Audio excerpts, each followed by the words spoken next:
Hello, guys and gals, and welcome back for a little chat with the Yeah, world's you. most average Oh, hunt, right there. Showdown Hunter. Pause the water. As you can see, we're jumping right into a firefight.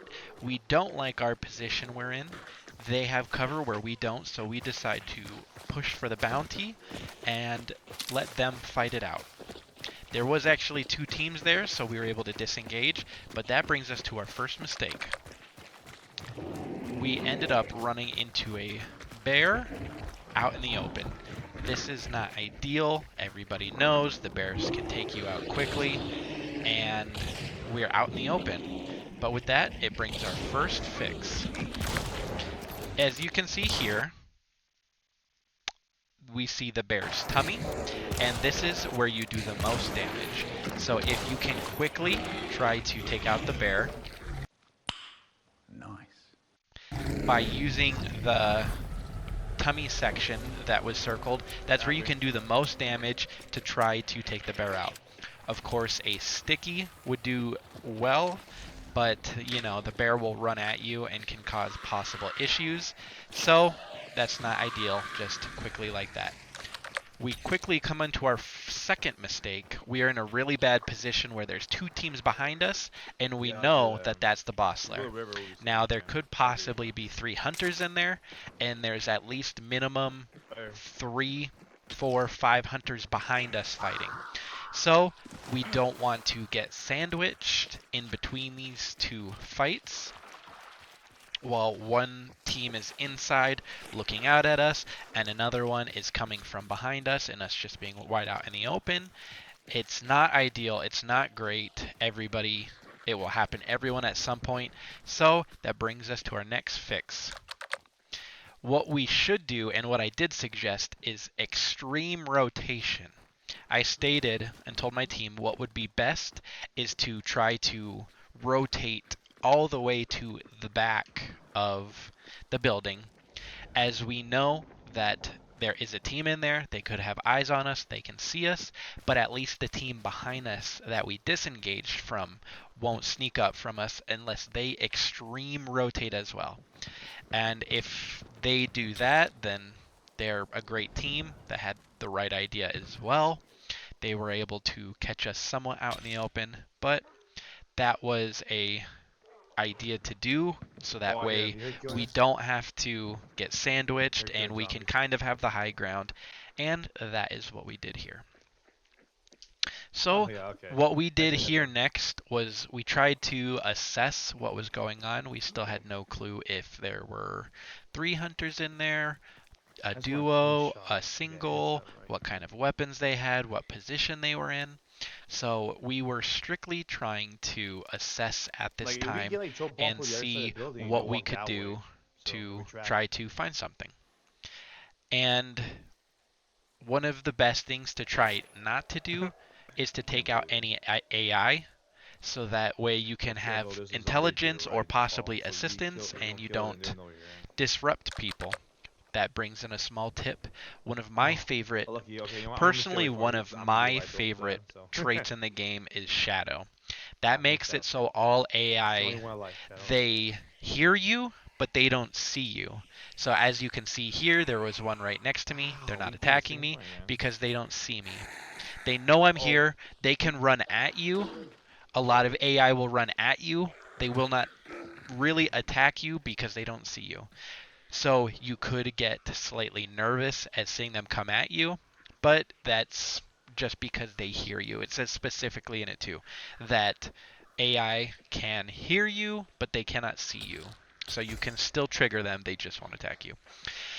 So now at this point, we see our teammate. He's doing high recon.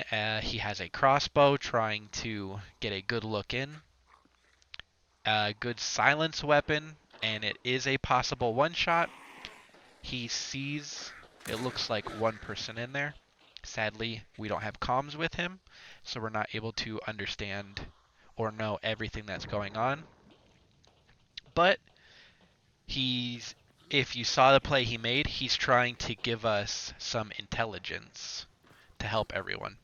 And moving forward, we will see here that my team will throw a dynamite to clear the concertina so we can move in, and they will be using a choke, which is great for intelligence. And another mistake coming in, not using your tools or consumables. I am one of those. And a quick pause.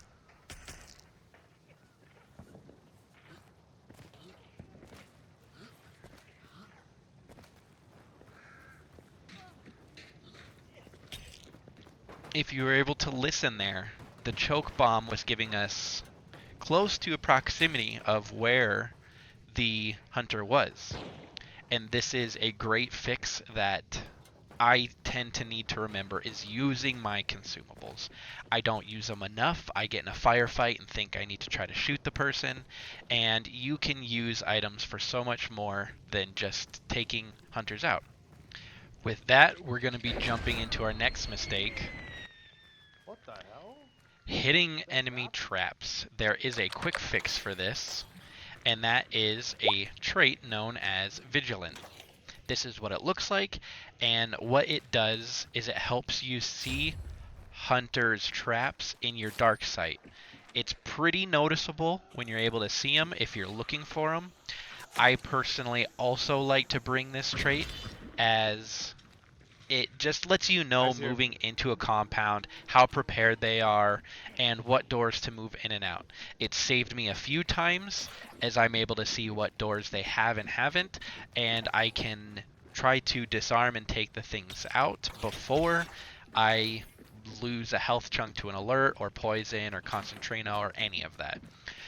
And if we would have had that in this match, we would have been able to see it and know that they had this place set up, and we would have been able to save our teammate from that down.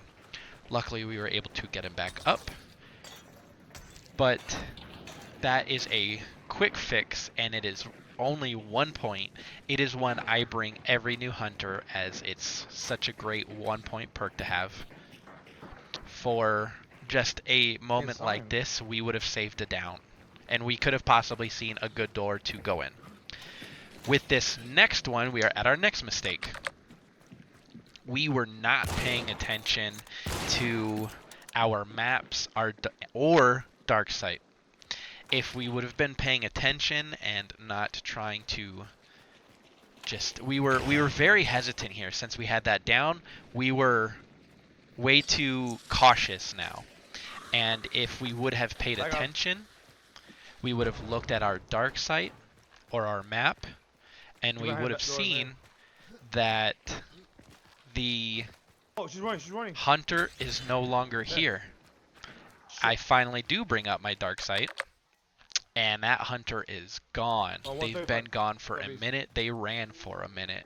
And if we would have looked at our map or dark sight just for a second, we would have seen that they took off. We were all on one side, and they slipped out the back. With that being said, we will see in the next video what happens when you chase down someone and rush them into another team, creating a 3 versus 1 versus 3.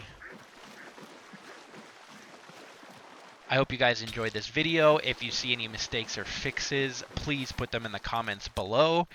Please help me reach out to others to become extremely average just like me. And yeah, I hope you all enjoyed the video. Be safe, enjoy your time, and hopefully see you guys in the bayou.